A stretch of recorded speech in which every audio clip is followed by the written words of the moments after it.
Hello everyone, আসসালামু আলাইকুম। Welcome to my channel. আবার আপনাদের মধ্যে চলে আসলাম নতুন একটি রেসিপি নিয়ে। আর আজকের রেসিপিটা হচ্ছে আতকাটা পিঠার রেসিপি, আর অনেকের কাছে পরিচিত পাকন পিঠা, আর আমাদের মধ্যে পরিচিত আতকাটা পিঠার নামে।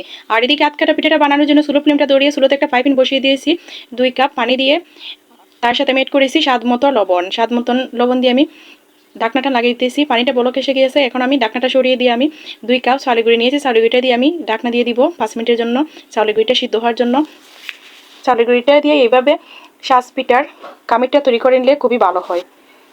আর আমি ছোটোবেলা থেকে দেখতেছি এই পিঠাটা বানালে আমার মা চাষিরা এইভাবেই কামিরটা তৈরি করতো, তার জন্য আমিও এইভাবে তৈরি করে নিয়েছি। আর এখন ভালো করে এইভাবে নাড়িয়ে ছেড়ে আমি একটা কামির তৈরি করে নিব। স্লো ফ্লেমটা অফ করে দিয়ে আমি আবারও 4 মিনিটের জন্য আমি রেস্টে রেখে দিব। 4 মিনিটের জন্য রেস্টে রেখে দিয়ে আমি কুসুম গরম অবস্থায় তাকাতে আমি রেগুলার সয়াবিন তেল দিয়ে ভালো করে হাত দিয়ে এইভাবে মুতে নিব। মুতে নিয়ে আমি কামিরটা ভালো করে মুতে নিয়ে আমি তৈরি করে নিব। আর রেগুলার সয়াবিন তেল দিয়ে এইভাবে কামিরটা ভালো করে মুতে নিলে খুবই ভালো হয়। পিঠাটা বানাতে গেলেও খুবই ভালো হয়, পাপড়িগুলো খুব সুন্দর হয়। যেভাবে আপনারা তুলেন এইভাবেই সুন্দর থাকবে রেগুলার সয়াবিন তেলটা দিয়ে ভালো করে মুতে নিলে। আর একবারে মিহি করে ভালো করে মুতে নিতে হয় সাজ পিঠার কামিরটা। আর আমি পাইপিনের মধ্যেই ভালো করে মুতে নিতেছি। এখন আমি পাইপিন থেকে নামিয়ে নিব ভালো করে মুতে নিয়ে। আর এই পিঠার কিন্তু কামিরটা ভালো করে মুতে নিতে হয়, এক্ষেত্রে আপনারা খেয়াল রাখবেন। আর এদিকে আমি খেজুরের কাটা নিয়েছি 2টা, খেজুরের কাটা দিয়ে আমি পিঠাটা তৈরি করে নিব। আর এখন আমি অল্প একটু কামির নিয়েছি, একটা বটির মধ্যে দিয়ে আমি ছোটো সাইজের একটা রুটি তৈরি করে নিব। আর রুটিটা কিন্তু একবারে পাতলা হবে না, রুটিটা আমি তৈরি করব মিডিয়ামভাবে, একবারে গাঢ়ও না আবার পাতলাও না। এইভাবে সাজ পিঠার রুটিটা একটু গাঢ় হলে ভালো হয়, পাপড়িগুলো সুন্দর হয়। আর আমি খেজুরের কাটার পিছনের সাইড দিয়ে এইভাবে আমি গোল করে একটা দাগ করে নিতেছি। আর আমি সূর্যমুখী ফুলের রেসিপিটা আজকে বানিয়ে দেখাবো আপনাদেরকে, তার জন্য আমি গোল করে নিলাম একটা দাগ করে। আর এখন আমি সাইডগুলো এভাবে আমি সূর্যমুখীর পাপড়িগুলো এভাবে তুলে নিব।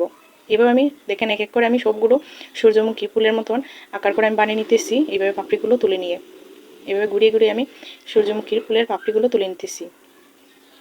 আর আপনারাও বাসাতে এই সূর্যমুখীর ফুলের রেসিপিটা বাসাতে ট্রাই করতে পারেন। আশা করি আপনাদের ভালো লাগবে আমার ফুলের রেসিপিটা। আর এখন আমি সাইডটা আমি খেজুরের কাঁটায় দিয়ে গোল করে আমি কেটে নিতেছি। আর আপনারা এর আগে একটা ডাকনা দিয়ে কেটে নিলে ভালো হয়। আমি এখন কেটে নিতেছি পিঠাটা পরিমাণ কত বড় হবে তা দেখে। আর ওইদিকে আমি কয়েলের নতুন স্ট্যান্ড আছে, কয়েলের নতুন স্ট্যান্ড দিয়ে আমি সাইডের পাপড়িগুলো আমি কেটে নিব। কয়েল যখন আপনারা বাজার থেকে কিনে আনেন তখন নতুন ফ্রেশ একটা স্ট্যান্ড নিয়ে আপনারা এই কাজটা করে নিতে পারেন। এখন আমি এক এক করে পাপড়িগুলো এইভাবে আমি কেটে নিতেছি। এভাবে আমি ফুলের চতুর্দিকের পাপড়িটা আমি কেটে নিয়ে আবারও খেজুরের কাঁটা দিয়ে আমি পাপড়িগুলোর মধ্যে হালকা একটা এভাবে চাপ দিয়ে দিব। চাপটা দিয়ে দিলে খুবই ভালো হয়, আবারও ফুলের মতন একটা পাপড়ির মধ্যে একটা ফুলের আকারে শেপ হয়ে যায়, দেখতে খুবই ভালো লাগে। আর আমি পরবর্তী ভিডিওতে আমি আবারও পাকন পিঠার রেসিপিটা আপনাদের মধ্যে নিয়ে আমি হাজির হব। কারণ হচ্ছে বাঁশের কাঠি দিয়ে খুব সুন্দর হয়, আমি বানাতে পারি। খেজুরের কাঁটা দিয়ে আমি তেমন একটা পারি না। আমি বাঁশের কাঠি আমি বাড়ির থেকে আনাবো। আমি বাসাতে আমি কোথায় খাবো, তার জন্য আমি খেজুরের কাঁটা দিয়ে আমি বানিয়ে দেখিয়ে দিতেছি। আশা করি আপনাদের ভালো লাগবে আমার এই পাকন পিঠার রেসিপিটা।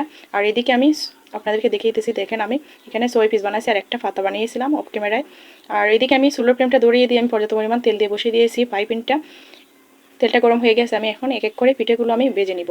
আর আমি এর আগে আমি বাঁশের কাঠি দিয়ে যেগুলো পিঠে বানিয়েছিলাম এগুলো আমি বানিয়ে শুকিয়ে রেখেছিলাম, আপনাদেরকে আমি এখন আমি ভেজে দেখিয়ে দিব। আর এগুলো পিঠা বানাতে বাঁশের কাঠিরে ছোটো করে টুথপিকের মতন বড় সাইজ করে একটু বানিয়ে নিলে খুবই ভালো হয়। আমি পরবর্তী ভিডিওতে আপনাদেরকে আমি দেখাবো যে দেখিয়ে দিতে। এগুলো আমার আগে বানানো পিঠাগুলো আমি আপনাদেরকে দুটো ভেজে দেখিয়ে দিতেছি। আর আমি আবারও আপনাদের মধ্যে আমি পাকন পিঠা রেসিপি নিয়ে আমি খুব শীঘ্রই হাজির হব।